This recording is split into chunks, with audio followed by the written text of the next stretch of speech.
नमस्ते दोस्तों, welcome back to feed your genes right. और मैं हूं क्लिनिकल न्यूट्रिशनिस्ट हिना शाह और आज हम बात करेंगे food for thought, the brain gut microbiome connection.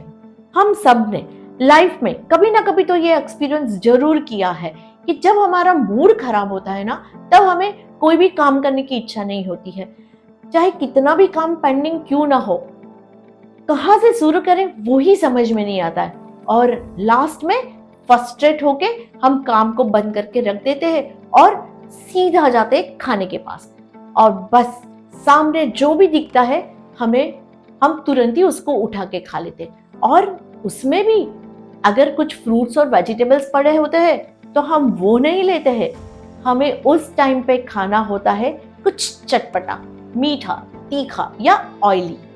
हम हमेशा ये सोचते हैं कि हमारा ब्रेन और हमारा स्टमक दो डिफरेंट ऑर्गन है, दोनों अलग अलग काम करते हैं। लेकिन इंटरेस्टिंग बात तो ये है कि दोनों के बीच में कांस्टेंट कॉन्वर्सेशन होती रहती है। उनको नंबर डायल करने की जरूरत नहीं होती है, हॉटलाइन पे वो लोग बातचीत करते हैं। जो भी सोचते हो आपके स्टमक को तुरंत ही पता चल जाता है, जिसे कहते हैं ब्रेन गट माइक्रोबायोम एक्सिस।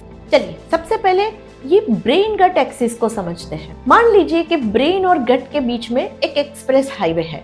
ये एक्सप्रेस हाईवे बहुत सारे नर्व्स, हार्मोन्स और बहुत सारे केमिकल सिग्नल से बना है।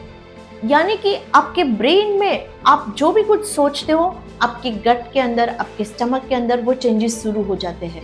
और अगर आपके गट में या आपके स्टमक में कोई प्रॉब्लम होती है तो आपके ब्रेन में वो सिग्नल तुरंत ही मिल जाते हैं। जैसे हमारे घर में वाईफाई का कनेक्शन फाइबर ऑप्टिक केबल से बना हुआ था, ऐसे ही हमारे बॉडी के अंदर ब्रेन और गट का कनेक्शन गट में आए हुए ट्रिलियंस ऑफ माइक्रो ऑर्गेनिज्म, जिसे हम लेमन की भाषा में बैक्टीरिया कहते हैं, इससे होता है। हमारे बॉडी के अंदर ट्रिलियंस ऑफ बैक्टीरिया आए हुए हैं और उसकी थाउजेंड्स डिफरेंट जातियां हैं। और ये हर एक जाति एक छोटी फैक्ट्री की तरह है, जिसके अंदर हमारे बॉडी के लिए जरूरी और बिन जरूरी दोनों प्रकार के प्रोडक्ट्स बनते हैं।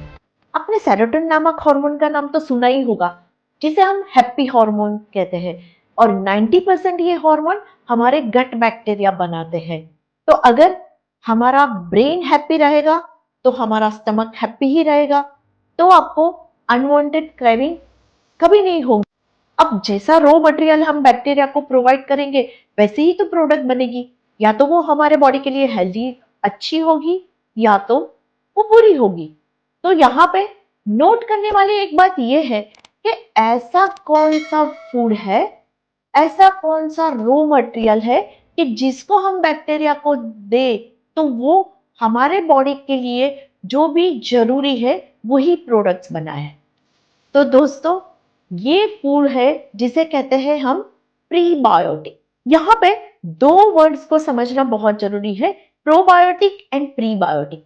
प्रोबायोटिक मीन्स अच्छे वाले bacteria themselves and prebiotic means food for that good bacteria. और अगर हमें ब्रेन गट माइक्रोबायोम एक्सिस को हेल्दी रखना है तो प्रोबायोटिक एंड प्रीबायोटिक दोनों हमारे लिए बहुत इंपॉर्टेंट है, जिसे हमें through food every day consume करना चाहिए। Summary of this video is eat variety of fruits, vegetables and grains.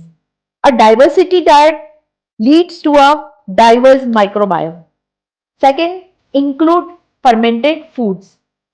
Third, mindful eating. And fourth, stay hydrated. चलिए दोस्तों, मिलते हैं अगले एपिसोड में। तब तक के लिए stay connected with me, stay connected with Parichay nutrition clinic and feed your genes right. Thank you.